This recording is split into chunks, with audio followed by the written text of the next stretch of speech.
이 시간 우리에게 주시는 하나님의 말씀 함께 찾아보기 원합니다. 하나님의 말씀은 사무엘상 11장 1절에서 15절 말씀 함께 찾아보겠습니다.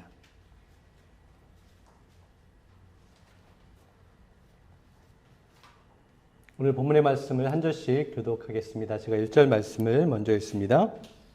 암몬 사람 나하스가 올라와서 길르앗 야베스에 맞서 진침해 야베스 모든 사람들이 나하스에게 이르되 우리와 언약하자 그리하면 우리가 너를 섬기리라 하니 암몬 사람 나하스가 그들에게 이르되 내가 너희 오른손을 다 빼야 너희와 언약하리라. 내가 온 이스라엘을 이같이 공격하리라. 야베스 장로들이 그에게 이르되 우리에게 이랫동안 말미를 주어 우리가 이스라엘 온 지역에 전령들을 보내게 하라. 만일 우리를 구원할 자가 없으면 내게 나아가리라 하니라. 이에 전령들이 사울이 사는 기브아에 이르러 이 말을 백성에게 전하니 모든 백성이 소리로 먹어오더니 마침 사울이 밭에서 소를 몰고 오다가 이르되 백성이 무슨 일로 오느냐 하니 그들이 야베스 사람의 말을 전하니라.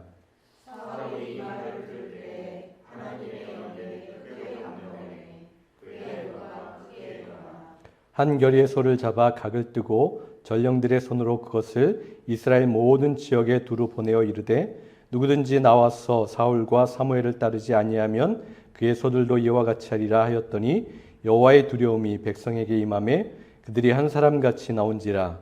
사울이 에베소에서 그들의 수를 세우니 이스라엘 자손이 30만 명이요 유다 사람이 3만 명이었다. 무리가 와 있는 전령들에게 이르되 너희는 길르앗 야베스 사람에게 이같이 이르기를 내일 해가 더울 때에 너희가 구원을 받으리라 하라. 전령들이 돌아가서 야베스 사람들에게 전하매 그들이 기뻐하니라. 야베스 사람들이 이에 이르되 우리가 내일 너희에게 나아가니 너희 생각에 좋을 대로 우리에게 행하라 하니라. 이튿날 사울이 백성을 3대로 나누고 새벽에 적진 한가운데로 들어가서 날이 더울 때까지 암몬 사람들을 치매 남은 자가 다 흩어져서 둘도 함께한 자가 없었더라. 백성이 사무엘에게 이르되 사울이 어찌 우리를 다스리느냐 한 자가 누구인가 그들을 끌어내소서 우리가 죽이려나이다. 사울이 이르되 이 날에는 사람을 죽이지 못하리니 여호와께서 오늘 이스라엘 중에 구원을 베푸셨음이라. 사무엘이 백성에게 이르되 오라 우리가 길갈로 가서 나라를 새롭게 하자. 같이 읽겠습니다. 모든 백성이 길갈로 가서 거기서 여호와 앞에서 사울을 왕으로 삼고 길갈에서 여호와 앞에 화목제를 드리고 사울과 이스라엘 모든 사람이 거기서 크게 기뻐하니라. 여러분은 연을 날려보셨던 적이 있으십니까? 저는 어렸을 때 학교에서 가장 쉽게 만들 수 있는 가오리 연을 만들었던 적이 있어요. 연을 만들어서 집에 가져와서 연을 빨리 날리고 싶은 마음이 있었습니다. 며칠이 지나고 드디어 연을 날리기 좋은 그러한 날씨가 되었어요. 밖에 나가서 바람 부는 방향으로 연을 띄우니까 얼레가 굉장히 빠르게 풀리면서 연이 높이 올라가고 또 올라갔습니다. 그런데 그날은 짙은 구름이 좀 껴있어서 하늘로 올라갔던 그 연은 이내 구름 속에 사라져서 보이지 않게 되었어요. 그때 마침 동네 아는 형이 지나가다가 저에게 이렇게 물어왔습니다. 뭐하고 있냐고 물어봤던 것이죠. 그래서 저는 이렇게 대답했어요. 형, 나는 지금 연을 날리고 있어요 라고 이야기했더니 연을 날리고 있다고? 그런데 네 연이 보이지 않는데 날고 있다는 것을 어떻게 믿을 수 있냐라고 저를 조금 놀리듯이 그렇게 이야기를 했습니다. 그런데 저는 그 형의 그 말에 전혀 흔들리거나 타격을 받지 않았어요. 왜 그런지 아세요? 물론 제 눈에도 그 연은 구름 너머로 넘어가 버려서 가려져서 보이지 않았습니다. 보이는 것은 시커먼 구름밖에 없었어요. 그런데 제 손에 팽팽하게 당겨지는 그 긴장감 있는 그 줄이 저에게 느껴지기 때문에 저는 그 연이 보이진 않지만 그 연이 저 하늘 위에서 날고 있다는 것을 분명하고 확실하게 알고 있는 거예요. 여러분, 하나님을 믿는다는 것이 바로 이와 같아요. 때로 먹구름과 같은 수많은 일들이 우리를 찾아올 때가 있습니다.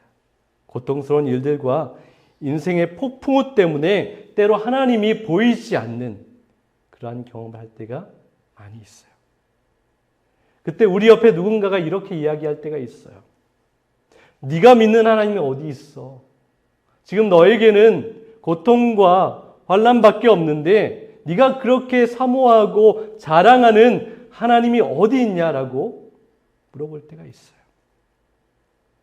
그 순간 우리의 고백은 무엇이 되어야겠습니까? 나도 모르겠어. 내 하나님이 어디 있지? 하나님이 나를 기억하시기는 하는 거야? 하나님이 나를 도우시기는 하는 거야? 라고 그렇게 대답하시겠습니까? 여러분, 우리는 그렇게 대답하면 안 돼요. 여러분, 이렇게 고백하시기를 바랍니다. 나의 하나님은 분명히 계셔.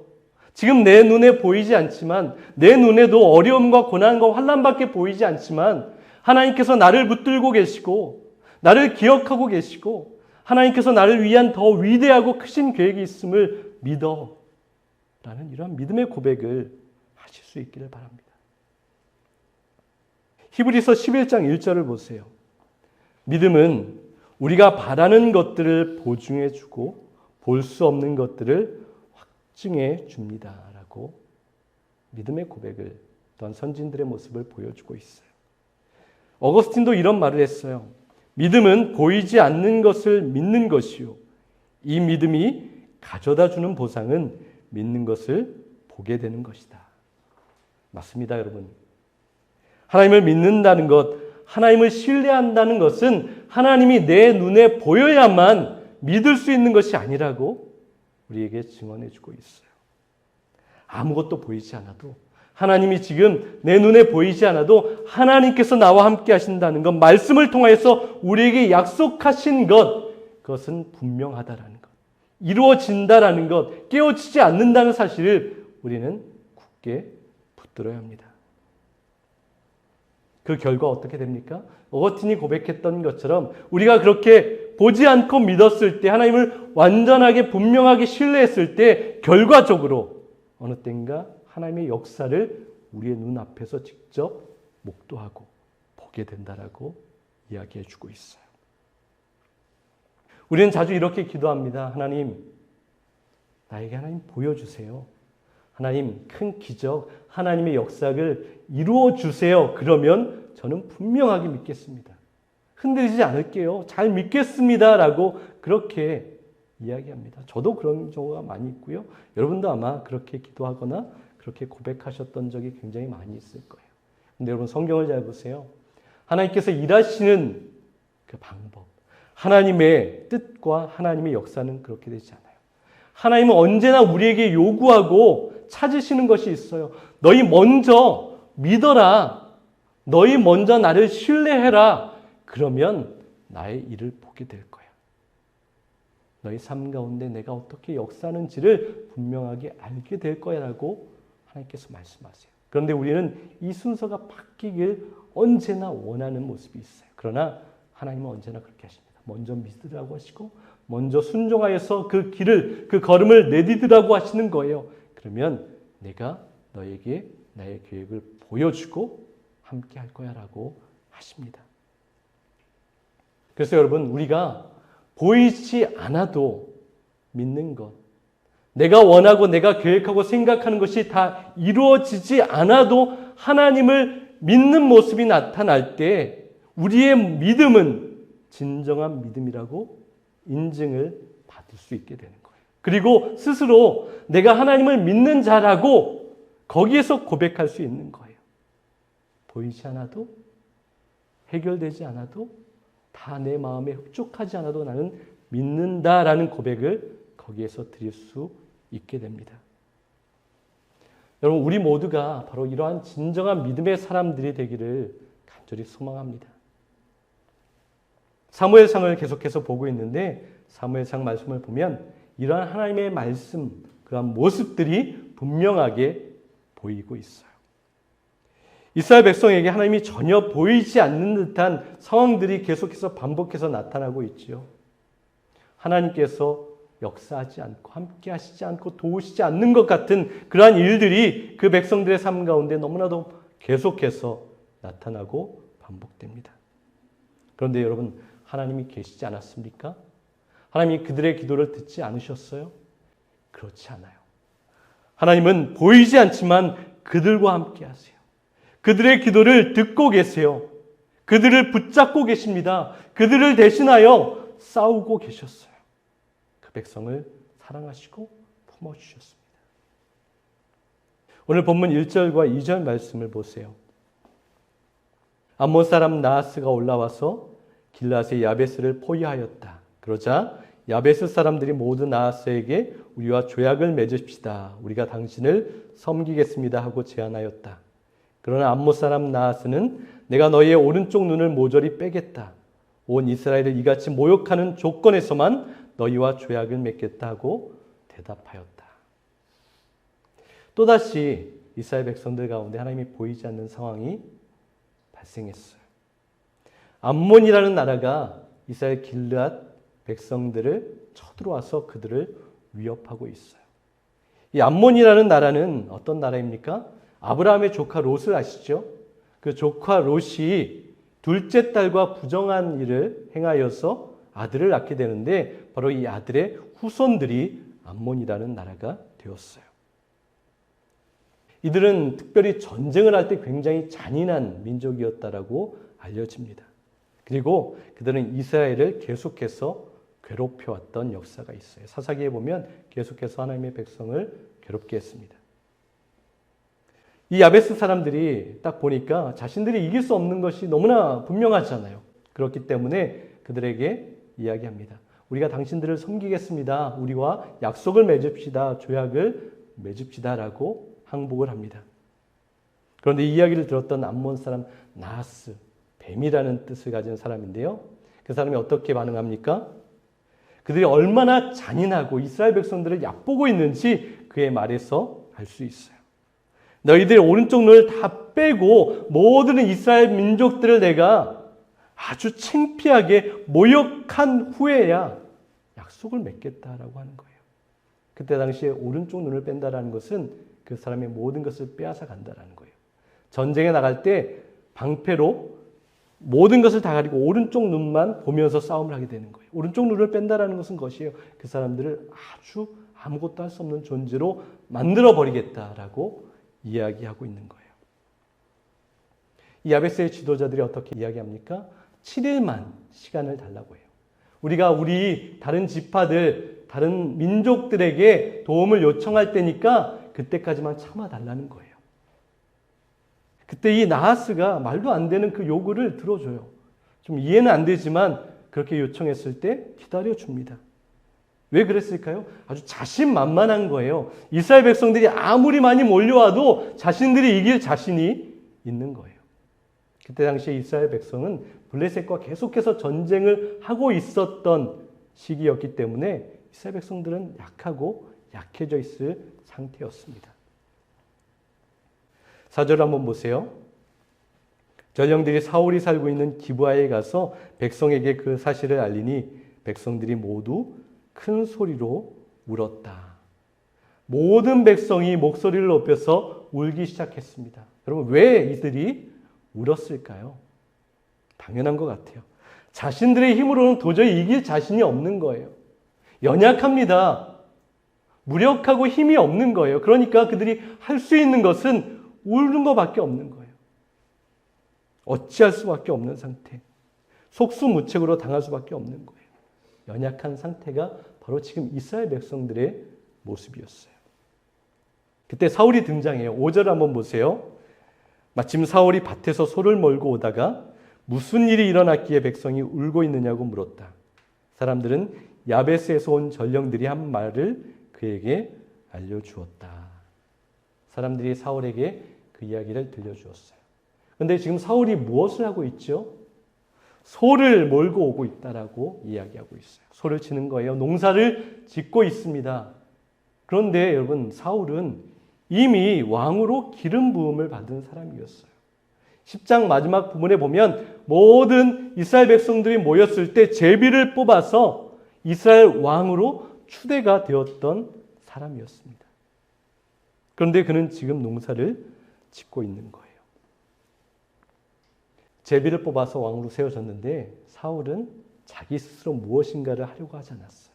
급하게 어떠한 세력을 만들고 조직을 세우려고 하지 않았어요. 자신을 반대하는 사람들이 있었어요. 비웃는 사람들이 있었어요. 그 사람들을 없이 하려고 하지 않았어요. 그저 자신이 하고 있는 일을 성실하게 그 자리에서 하고 있었어요. 그것은 무엇입니까? 사울은 하나님께서 반드시 하나님의 때에 하나님의 방법을 통하여서 자신을 세우시고 기회를 줄 것이라는 것을 믿고 기다리고 있었던 거예요. 사무엘상 10장 7절을 보세요. 이 징조가 내게 임하거든 너는 기회를 따라 행하라. 하나님이 너와 함께 하시느니라. 사무엘을 통해서 주셨던 하나님의 말씀을 통하여서 사울은 기다리고 있었어요. 하나님께서 분명히 나에게 기회를 허락하실 거야. 하나님의 뜻과 방법과 하나님의 역사로 나는 하나님께서 세우신 지도자가 될 거야 라고 잘 기다리고 있었던 거예요. 여러분은 잘 기다리시는 분이십니까? 아니면 항상 조급함으로 내 생각으로 내 능력으로 내 뜻대로 무엇인가를 어떻게 해서든지 이루려고 조급하게 행동을 하시는 분이십니까? 우리는 대부분 기다리는 것을 잘 못하는 것 같아요. 그것은 성격이 급하거나 성격이 여유 있거나 그것과는 상관없이 우리 사람들은 기다리는 것을 잘 하지 못해요. 그것은 우리 본성이 무엇인가를 기다리는 것을 좋아하지 않습니다. 기다린다는 것은 무엇이에요? 뭔가 불확실성이 있는 거예요. 기다리는 것을 잘 하기가 어려운 것이 분명합니다. 하나님의 계획과 뜻도 기다릴 줄 모릅니다. 그래서 질병에 걸리면 빨리 낫기를 원할 때가 참 많이 있어요. 복도 빨리 받아야 하고요. 문제도 무조건 빨리 해결되는 것. 그것을 우리는 너무나 좋아하고 그것을 원합니다. 하나님께 내가 원하는 때에 무엇인가를 이루어 달라고 하나님을 강하게 밀어붙이고 압박할 때도 참으로 많이 있어요. 제가 드리는 기도에도 그런 모습이 참 많이 있었던 것 같아요. 우리 많은 믿음의 사람들도 그러한 일들을 행할 때가 참으로 많이 있습니다. 그리고 사람들이 왜 미신이나 우상에 빠지는지 아세요? 우상은 나의 필요를 채워주는 존재이기 때문에 그렇습니다.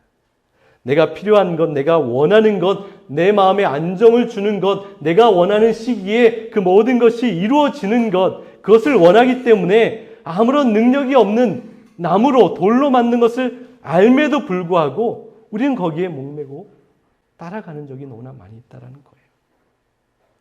미신과 우상의 근본을 찾아가 보면 그것은 내가 중심이 되는 거예요. 내가 주인이 됩니다. 내가 원하는 것을 하기 위해서 우상까지도 사용하는 그러한 이기심의 모습이 있다는 거예요. 내가 중요하기 때문에 내가 가장 먼저 가장 높은 자리에 있기 때문에 우리는 그러한 우상을 만들고 살아가는 거예요. 그래서 여러분 하나님을 잘 기다린다는 것이 너무나 중요합니다. 하나님을 잘 기다린다는 것은 그 중심인 내가 그 이기심을 내려놓는 것 거기에서부터 시작되는 거예요. 하나님을 잘 기다린다는 것은 하나님의 주권과 하나님의 다스리심과 하나님의 뜻에 온전히 순복하고 신뢰하고 믿겠다라는 그러한 고백이 있는 거예요. 또 하나님께서 행하시는 모든 것은 완전하고 완벽하다라는 것을 우리는 그저 믿는 것을 말하고 있어요. 그런데 여러분 기다린다라고 할 때 우리는 또 이렇게 이해할 때가 있어요. 그럼 기다려야 되면 아무것도 하지 않는 것, 그 상태를 이해하기도 합니다. 아무 생각 없이 무기력한 상태를 이해하기도 해요. 그러나 성경에서 기다림은 그렇지 않다라고 하십니다. 시편 37편 7절을 보세요. 우리 한번 같이 읽어볼까요? 여호와 앞에 잠잠하고 참고 기다리라. 성경에 보면 기다리라라는 말이 굉장히 많이 있는데요. 항상 하나님께서 하시는 말씀이에요. 이 참고 기다리라라는 이 원문의 의미를 보면 몸부림치다라는 그러한 의미를 담고 있어요. 마치 아이를 낳는 산모가 고통 가운데 몸부림치는 그 모습을 설명한다라는 거예요. 그런데 이 원어의 의미를 좀 더 깊이 들어가 보면 이 부정적인 감정처럼 느껴지는 것을 긍정적인 그런 감정으로 이끌어 오십니다. 그래서 참고 기다리는 것을 고대하며 기다린다라고 그렇게 표현하고 있어요. 어쩔 수 없는 수동적인 기다림이 아닙니다. 부정적이고 암울한 그러한 기다림이 아니라고 말씀하고 있어요. 산모가 태어날 아기를 기다릴 때 그 고통은 어마어마하게 크다고 하죠. 그런데 그 고통이 있고 아픔이 있지만 그것이 부정적인 기다림이 아니라는 거예요. 사랑하는 아이를 안기 위해서 내가 감당하고 견뎌야 하는 아픔으로 받아들이고 있는 거예요. 실질적으로 나에게는 아픔이 되지만 그것보다 더 큰 기쁨과 소망을 주는 것이기 때문에 산모는 그 아픔을 참는 거예요. 어려움도 견디며 간절한 기대를 가지고 하나님을 바라보는 것, 이것이 기다림이라고 하세요. 그래서 우리 성도는 그 기다림 가운데 무엇을 합니까? 간절하게 기도하는 거예요. 부르짖는 거예요. 그런데 이 기도가 나의 뜻을 관철시키려고 하는 기도가 아니라 하나님의 뜻을 듣고 하나님께서 행하시고 하나님께서 나에게 허락하신 것들을 잘 감당하고 견디고 하나님의 영광을 이루겠다라는 그러한 기도인 거예요. 바로 사울이 그러한 기도의 모습 가운데 하나님의 역사를 기다렸어요. 하나님께서 그 기다렸던 사울에게 기회를 허락하시는 거예요. 이 어려움도 하나님께서 다 사울을 세우기 위한 그러한 도구로 사용하십니다. 본문 6절을 보세요. 한번 같이 읽어볼까요? 사울이 이 말을 들을 때에 하나님의 영에게 크게 감동되며 그의 분노가 크게 일어났다. 이 감동되다라는 말이 굉장히 큰 의미가 있습니다. 이 감동되다라는 말은 하나님께서 삼손을 부르셨을 때도 삼손에게 능력을 주셨을 때도 주셨던 동일한 말씀이에요. 하나님께서 감동하실 때 하나님의 성령이 임하게 되었을 때 하나님께서 원하시는 삶의 방식과 하나님께서 기뻐하시는 가치관과 하나님께서 기뻐하시는 삶의 모습으로 변화되는 것을 이야기합니다. 하나님께서 적극적인 일하심을 표현하고 있어요. 다른 번역에 보면 하나님의 영이 강하게 내렸다라고 표현하고 있어요. 마치 꿰뚫고 들어오는 앞으로 전진하게 하는 하나님께서 완전히 붙드는 강한 부르심을 이야기하고 있어요. 여러분, 하나님의 영에 감동되는 순간 우리 모두는 나의 인생의 모든 부분이 다 변화되는 경험을 하게 됩니다. 어떤 방향으로 가야 하는지를 분명하게 알게 되는 거예요. 하나님의 영이 우리에게 강하게 내리게 될 때 감동되는 순간에 우리의 인생 한가운데서 마치 폭발과도 같은 일이 일어나는 거예요. 온전한 하나님의 뜻을 발견합니다. 그때 질문이 생기게 되죠. 내가 왜 사는지, 내가 무엇을 위해 살아가는지, 어떠한 삶의 모습으로 어떠한 방향으로 어디로 나아가야 하는지를 분명하게 알게 되는 거예요. 하나님의 뜻을 제대로 알게 되면 그 마음 가운데 하나님의 사명감으로 뜨거운 마음, 불타는 마음이 우리 마음 가운데 채워지고 일어나게 됩니다. 여러분, 막 살아가지 마세요.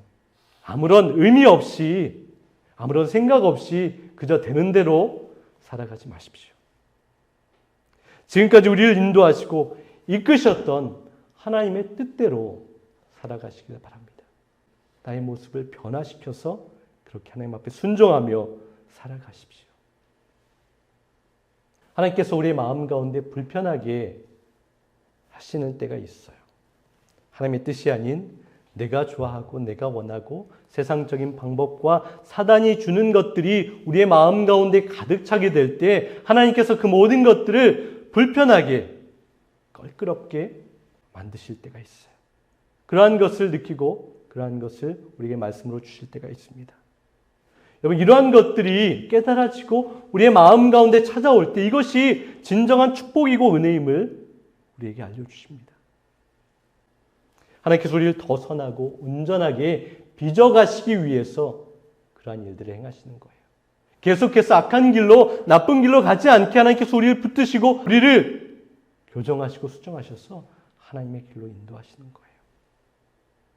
그래서 때로 아픔이 되고 바꾸고 싶지 않은 나의 모습이 있을지 모르겠지만 하나님께 도움을 구하는 거예요. 하나님, 변화되어서 하나님의 뜻을 이루겠습니다. 나의 마음에 찔림을 주실 때 그렇게 반응하고 나아가야 하는 거예요. 바로 이러한 결단과 변화의 모습이 우리에게 있기를 소망합니다. 사울은 하나님의 영에 크게 감동된 결과 어떠한 모습을 보이지요? 그가 크게 분노했다라고 이야기하고 있어요. 그런데 이 분노는 인간적인 혈기와 성깔에서 나오는 분노가 아니었어요. 개인적인 차원의 분노가 아니라 정의로운 분노였고 하나님께서 주셨던 거룩한 분노가 사울에게 가득 임하게 되고 차게 되었어요. 예전에 사울이 왕으로 부름받게 되었을 때 그는 굉장히 부끄러움을 많이 느끼고 두려움이 많았고 숨었던 사람이었어요. 그런데 성령님께서 강하게 임하니까 거룩한 분노로 하나님의 역사를 감당하기 위해서 담대하게 나가는 모습이 기록되어 있습니다. 여러분, 우리도 분노하잖아요. 화 많이 내시죠? 그런데 우리는 이 분노의 대상이나 분노하는 그 모습이 참으로 올바르지 않을 때가 많이 있는 것 같아요. 우리는 가까운 사람들에게 많이 분노를 합니다. 남편이나 아내에게 분노하고요. 자녀에게 분노합니다. 부모님에게 분노해요. 성도나 목회자에게 분노하고 주인이나 직원에게 분노를 발할 때가 우리에게 많은 것이 사실입니다. 우리는 너무 사소한 일에 분노해요. 부부간의 감정 싸움으로 분노하고요. 이웃 간의 주차 문제로 분노하고요. 운전할 때마다 너무 쉽게 분노합니다. 사소한 일에 분노할 때가 너무나 많이 있어요. 그런데 여러분, 우리는 하나님의 나라와 하나님의 의를 위해서 분노를 해야 되는 것을 말씀하고 있어요. 우리는 분노해야 될 때 분노하지 않고 분노하지 말아야 할 때 분노할 때가 너무나 많이 있다는 거예요. 오늘 말씀에서 우리를 다시 한번 교훈하고 수정해 가십니다. 여러분, 우리에게도 성령님께서 강하게 부어주실 때, 감동하실 때 우리는 하나님께서 원하시는 분노, 거룩하고 하나님의 뜻에 합한 분노를 낼 수 있게 되는 거예요. 무엇에 대해서 그럼 분노해야 됩니까? 우리는 사소한 것에, 잘못된 것에 많이 분노했는데 그렇다면 하나님께서 우리 가운데 거룩한 분노를 심으실 때는 언제일까요? 이 시대 가정들이 무너지는 것을 보면서 우리는 거룩한 분노를 가져야 하는 거예요. 하나님께서 말씀으로 세우셨고 처음에 주셨던 그 모든 가정의 질서가 깨어지고 무너지고 서로 사랑하지 못하고 서로 미워하고 서로 아픔 가운데 상처를 주는 그러한 가정이 무너지는 것을 보면서 우리는 분노해야 합니다. 그리고 하나님의 말씀과 하나님의 뜻으로 다시 한번 그 가정들이 세워지는 것을 놓고 탄식하며 기도하고 우리 하나님의 그 부르심 앞에 사명을 가지고 세워가는 일을 감당해야 합니다. 또 우리는 무엇을 위해서 분노해야 합니까? 영혼들이 죽어가는 것을 보면서 우리는 분노해야 합니다. 죽어가는 사람을 보면서도 안타까워하지 않는다면 그것은 사람이라고 할 수 없을 거예요. 그런데 영혼이 죽어가는 사람들이 있어요. 사단의 그 이끌림에 속해서 하나님의 그 생명과 그 복음과 그 진리의 길을 알지 못하고 죽어가는 그 사람들을 보면서 우리는 안타까운 마음을 가져야 한다는 거예요. 사단의 그 역사들을 보면서 우리는 거룩한 분노해야 합니다. 하나님의 뜻 가운데 그 영혼들이 살아나는 그 일들을 감당하기 위해서 탄식하며 눈물을 흘리며 하나님 앞에 무릎 꿇어야 하는 거예요. 그러한 거룩한 분노를 우리는 나타내야 하는 거예요.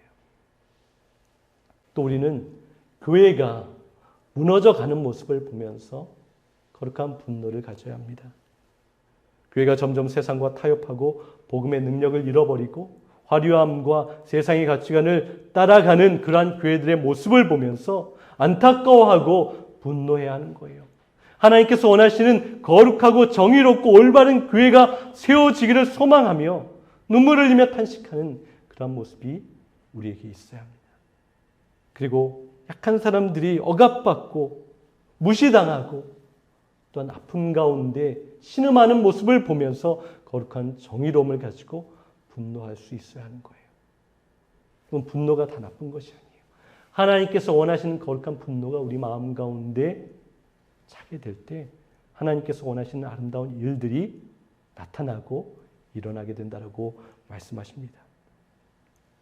그런데 여러분, 우리가 이러한 거룩한 분노를 가지려면 하나님의 영으로 충만하게 되어야 하는 거예요. 성령님으로 감동받고 하나님께서 우리를 세차게 기름 부어주셔서 그때에만 그 일들을 감당하게 되는 거예요.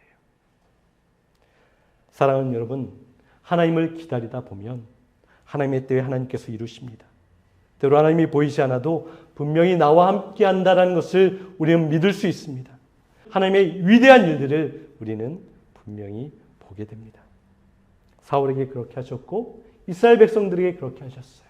그리고 어려움 가운데 있었던 길르앗 그 백성들에게 그렇게 하셨고 그 은혜는 저와 여러분에게도 동일하게 임하고 있습니다. 보이지 않지만 내 손에 팽팽하게 느껴지는 연이 분명히 있다라는 것을 아는 것처럼 하나님께서 때로 우리에게 보이지 않아도 하나님은 우리를 위해서 일하고 계시고 우리를 붙잡고 우리를 보호하시며 더 놀랍고 큰 일을 이루어 가신다는 것, 그것을 잊지 마시기를 바랍니다. 그래서 흔들리지 마시고 낙심하지 마십시오. 하나님은 언제나 거기에 계십니다.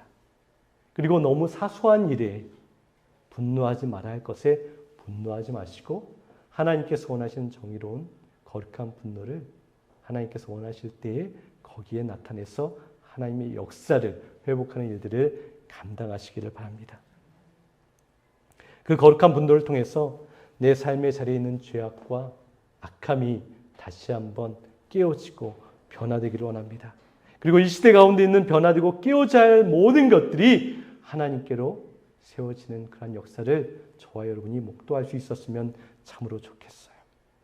그렇게 한 주간 내 삶의 자리와 내가 만나는 모든 관계 속에서 하나님께서 기뻐하시는 그 거룩함이, 그 아름다움이 나타나고 열매 맺을 수 있는 저와 여러분 될 수 있기를 간절히 소망합니다.